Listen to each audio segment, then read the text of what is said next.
Hello students, let's see this question.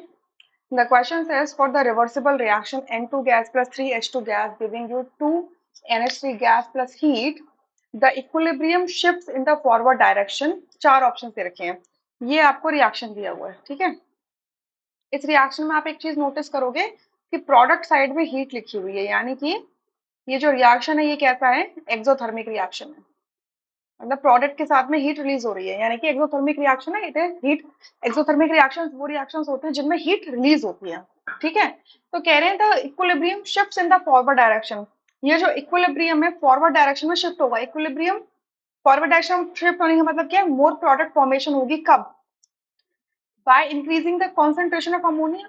अगर देखो हमने अमोनिया का कॉन्सेंट्रेशन बढ़ा दिया, ठीक है, तो इक्विलिब्रियम कहाँ जाएगा, बैकवर्ड डायरेक्शन में शिफ्ट होने लगेगा। Clear? By decreasing the pressure. अब देखो यहाँ पे नंबर ऑफ मोल्स का चेंज देखो, डेल्टा एन जी देखो, डेल्टा एन जी क्या होता है, n p gas minus n r gas. मतलब जो गैशियस सब्सटेंसेस हैं, तो गैशियस सब्सटेंसेस में प्रोडक्ट भी होंगे और रिएक्टेंट भी होंगे। सो गैशियस प्रोडक्ट्स के जो टोटल नंबर ऑफ मोल्स हैं उसमें से अगर total number of moles of gaseous reactant को माइनस कर देते हैं तो ये गैशियस सब्सटेंसेस का चेंज आ जाता है। सो प्रोडक्ट के साइड में कितने मोल्स हैं, 2 मोल्स हैं, और रिएक्टेंट के साइड में कितने हैं, 1 + 3, दैट इज 4। तो 2 - 4 इज -2।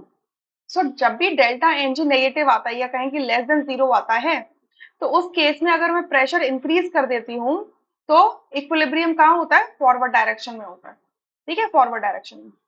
यहाँ पे लिखा है बाय डिक्रीजिंग द प्रेशर। अगर हमें फॉरवर्ड डायरेक्शन में जा रहे हैं तो प्रेशर को इंक्रीज करना पड़ेगा, यानी कि फर्स्ट ऑप्शन नहीं हो सकता, सेकंड ऑप्शन नहीं हो सकता।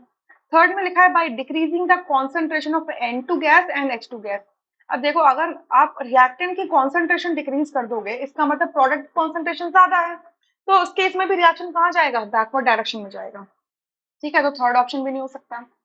फोर्थ में लिखा है by increasing the pressure. Yes, बिल्कुल सही, क्योंकि डेल्टा एन जी क्या है, नेगेटिव आ रहा है, और जब भी नंबर ऑफ मोल्स आपके डिक्रीज होते हैं रिएक्शन में, ठीक है, रिवर्सिबल रिएक्शन में, तो प्रेशर इंक्रीज करना चाहिए जिससे कि रिएक्शन फॉरवर्ड डायरेक्शन में जाएगा, ठीक है।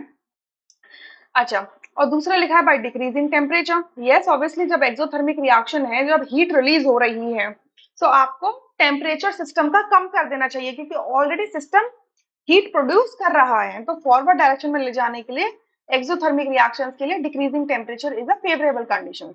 सो आपका फोर्थ ऑप्शन बिल्कुल करेक्ट है इस पूरे क्वेश्चन के अंदर, rest options are incorrect. I hope you understood this question really very well. अब देखिए इसका एक बार रेफरेंस ले लेते हैं। तो इसका रेफरेंस लेने के लिए आप क्या करोगे, NCERT 11th class first part में जाओगे, तो आप page number I tell you just a second, 209 को कंसिडर करेंगे, तो वहां पर जितने भी फैक्टर्स हैं जो अफेक्ट कर सकते हैं इक्विलिब्रियम की पोजीशन को मेंशन्ड है। आई hope you understood, thank you.